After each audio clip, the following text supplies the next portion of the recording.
Firefighter paramedic Hunter Morgan is here with us on what feels like the hottest week of the year. As always, July 4th this year, of course, is no different. My man, give us some tips on what we need to do to make sure we survive this, and not only looking out for ourselves, but our neighbors.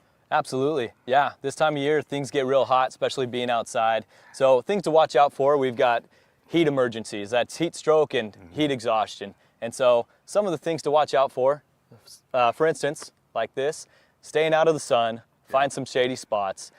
If you can be indoors, go ahead and enjoy some air conditioning, but if you can't be, then wear light colored clothing, wear a hat, do your best to stay hydrated, drink electrolytes, and watch out for those signs, specifically for heat stroke and heat exhaustion, excessive sweating, pale, diaphoretic skin, that's a lot of sweating.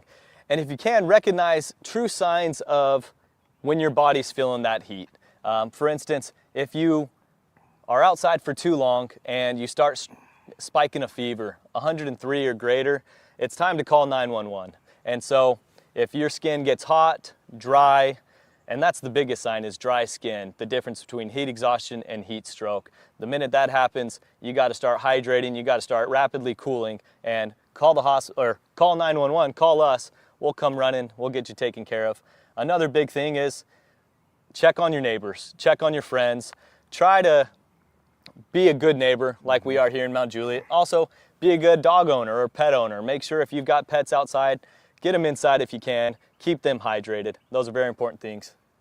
I'm learning the tips with everyone else. Avoid the long sleeves probably as well. I think you just took off your long sleeve. That's I know right. that's part of your uniform, but if you can avoid it, please do that, right? Absolutely, absolutely. Yeah, stay hydrated. Electrolytes are super important, and we don't feel it with how hot it is. You know, it says it's 86 degrees, but with the humidity, it's an excessive heat warning. So you got to stay safe out there. If you're having camps around town or trying to get the kids outside, early mornings, certainly better than afternoons, right? Absolutely. Try to stay away from those time windows between 10 a.m. and 4 p.m. when your heat index is going to be the worst.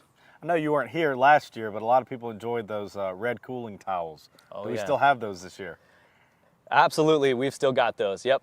Good deal. Well, we look forward to those. And welcome to the Mount Juliet Fire Department. We appreciate your expertise. And hopefully we don't have to check in again this summer, but it could be a very, very hot summer. I know some people, summer ends when the school calendar begins, but my summer ends when you can't go to the pool anymore. So we've got a lot of hot weather ahead. Thank you again for the tips. And if you have any questions, please reach out to the Mount Juliet Fire Department.